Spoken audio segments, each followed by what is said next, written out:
সাদা হাতা 750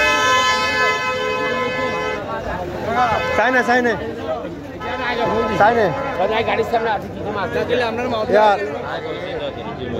কত নিলে তো কাটুরবো নিলে কাম হচ্ছে সে 22 কেজি আয়া 26 কেজি আজ তো কিনে নেওয়া আছে নিয়ে চলছে কম কত পারবেন দেখি বলেন তো দেখি ভাই কমে তো বলে দিলাম লাস্ট প্রাইস বলেন 700 ক্যারেটের এগুলো 1250 টাকা করে নিয়ে যায় আমাদের থেকে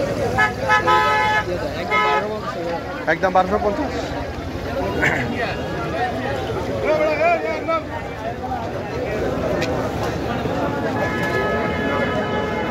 কত ইলিশ কত ইলিশ কত এগুলো 1500 টাকা কেজি কম কত পারবেন লাস্ট কত কেজি নেবেন 3 কেজি কাছাকাছি নেব 2-3 কেজি যেটা মেন 1400 টাকা রাখা 1400 টাকা লাস্ট